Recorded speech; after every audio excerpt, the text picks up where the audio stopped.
You know, we're all biologically programmed to be afraid of giants, big things. Take, for example, my reaction when I walked into the church last Sunday morning at 6 a.m. and found this little guy hanging out on the wall. It was right there, right next to that altar server, right there in the middle, kind of near that. Yeah, right there. Yeah, but he's gone now. Don't worry, Ben. He's all right.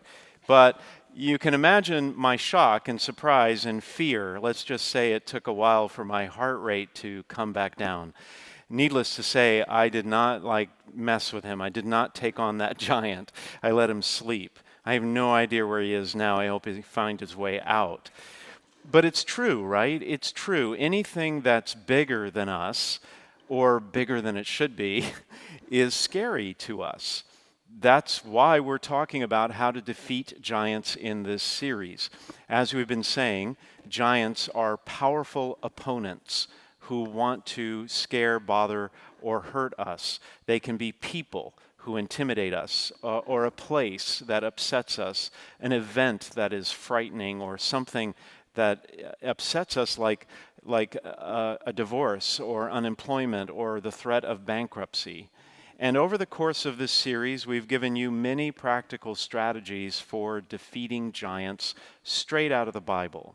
And to summarize what we've talked about so far, here's what we've said. When you're facing a stubborn giant, be persistent. It will pay off in the end. When a prideful giant tries to terrorize you, you can take him down through humility. There are some giants who will try to use your shortcomings and failings, your sins, against you. But you can disarm that kind of giant by a little self-reflection and kind of working on yourself, self-improvement. There's a lot of dumb giants out there, and they are vulnerable to trickery and a little cleverness. Don't hesitate to use it.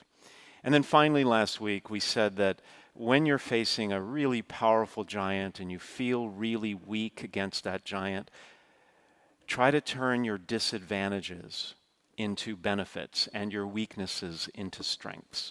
If you don't remember anything else from this series, remember this: that giants can be defeated, but not by trying to battle them on their own terms. Rather, use your own hidden strengths, the ones that God has given you in particular.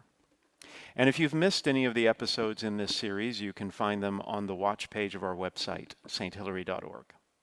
Well, today is the last episode of the series, and of course, we're battling one more giant. And I'll tell you up front, this giant is the cruelest and scariest of all.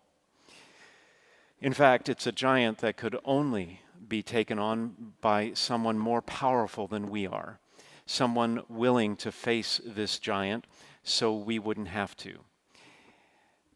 A little spoiler alert, I'll tell you, that person was Jesus. And we find it in today's gospel story. Jesus was taken to an abandoned rock quarry. It was called the Skull on account of how it was shaped. It kind of looked like a skull. And they crucified him there in between two criminals, one on his right and the other on his left. Crucifixion was a form of execution that led to a slow, horrible death through suffocation. The pain was so incomparable to anything else that a new word had to be developed in order to describe it. That word that we use in the English language is excruciating. It means out of the cross. Crucifixion was a Roman penalty that was frequently imposed on thieves, political rebels, and slaves who had escaped and revolted. Now, before nailing Jesus to the cross, the soldiers removed his clothing because the Romans crucified people naked or just with their undergarments. Why? In an effort to remove the very last shred of human dignity. Now, tunics, the outer cloak that people wore in those days, they were really valuable, actually. And so the soldiers divided Jesus' garments by casting lots, throwing dice. And that was to see which soldier would get to take home the tunic. Over and over in this story, Jesus is mocked. He's mocked for claiming to be the Messiah.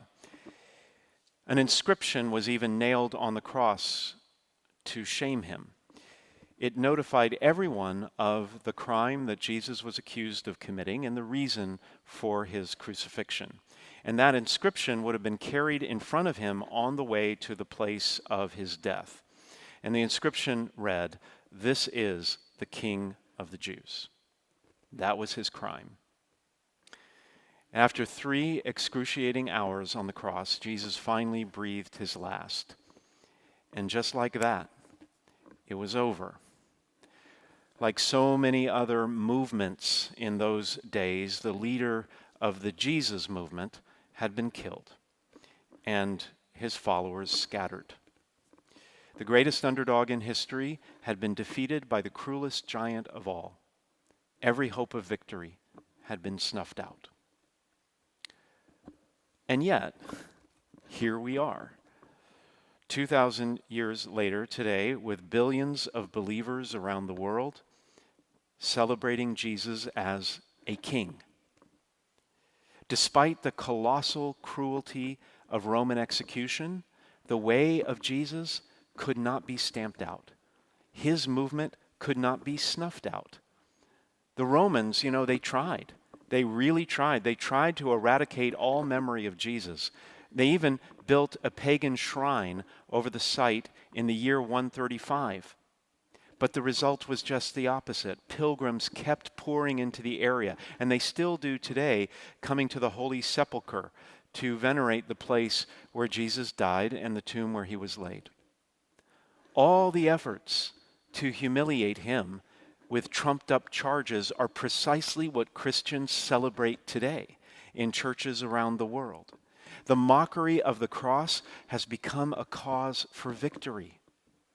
The very symbol of revilement and torture the Romans had used to crush anyone who got in their way has now become an unmistakable sign of hope.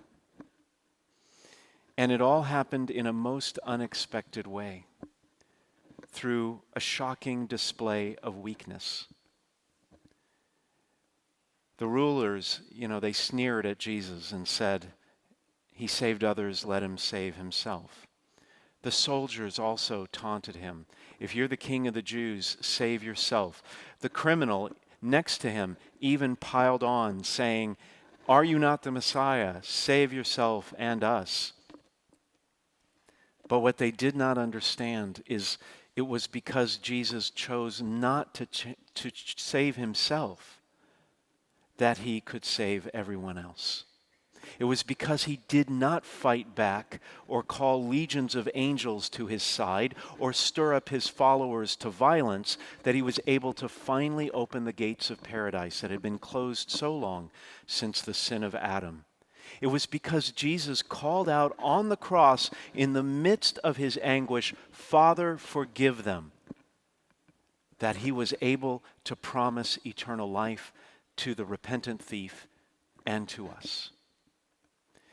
Jesus defeated the giant of sin and death and mounted his throne as King of the universe by doing what no one else dared to do: to forgive. To forgive in the face of unimaginable cruelty. To forgive amid the pain. To forgive in the middle of an atrocious injustice. The word forgiveness means to give up something.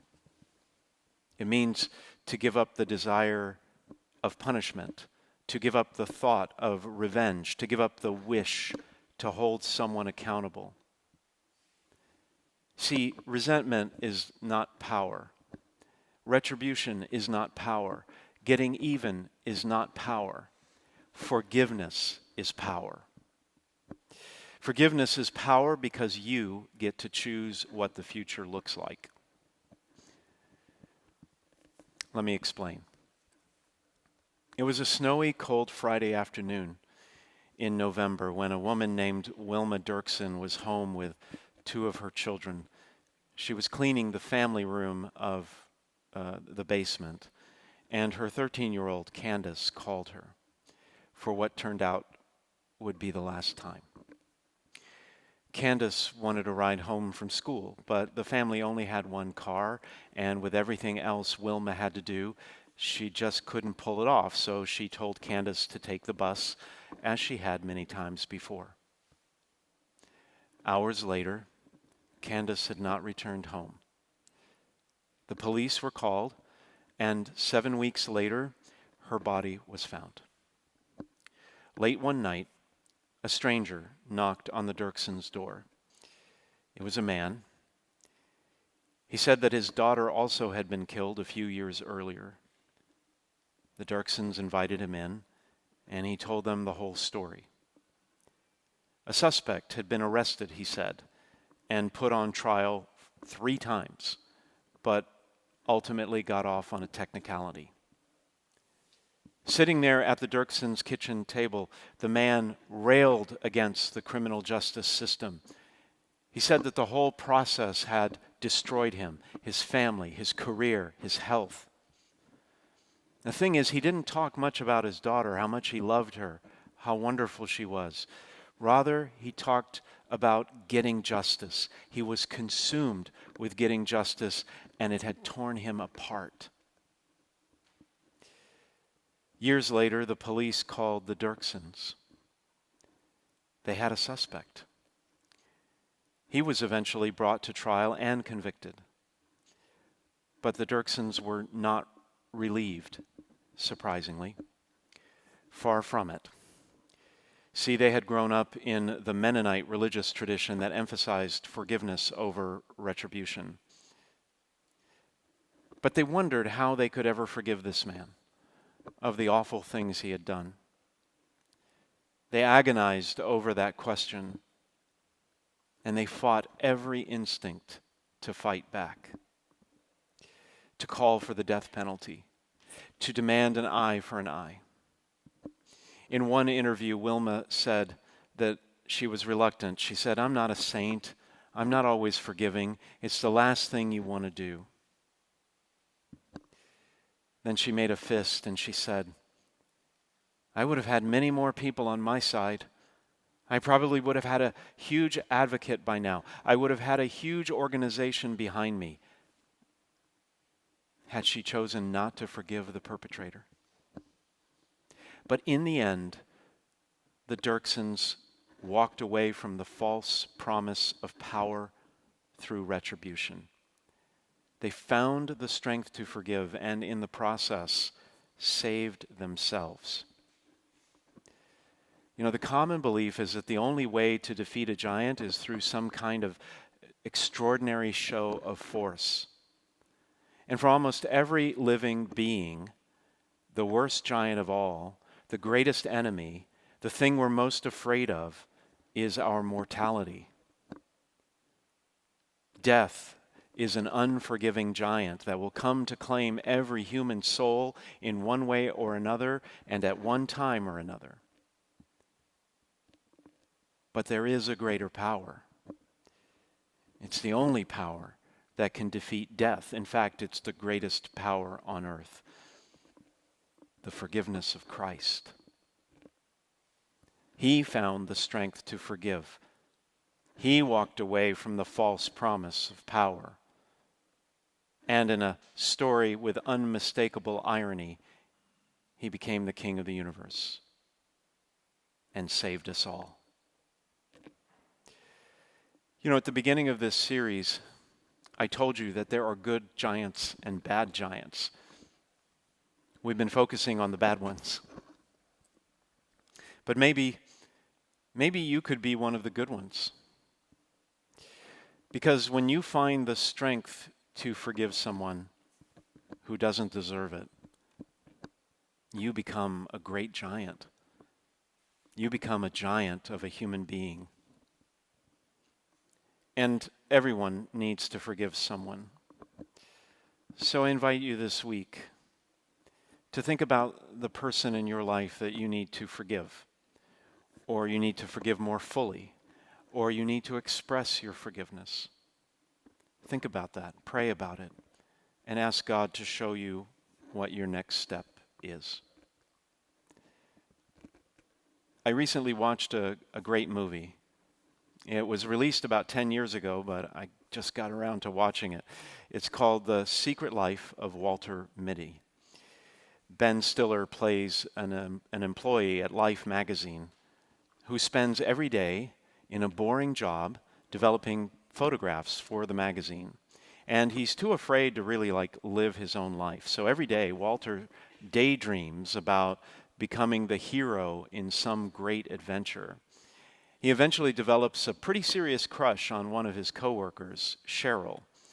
But as usual, he's too scared to do anything about it. But when both employees are about to get laid off by Life's new owners, Walter goes out on a limb. He goes on an exciting quest to find the perfect photo for the final issue of the magazine. And the thing is, in the process of all that, he was transformed. He became courageous. And after watching that movie, I've come to a greater realization that some of the most important moments of my life have been influenced by fear. Maybe you're the same way. I hope you've enjoyed this series. I hope it's strengthened your courage to face whatever giant intimidates you. I hope it has opened your eyes to the truth that there are a lot of scary giants out there. But there is nothing to fear because God is bigger than all of them.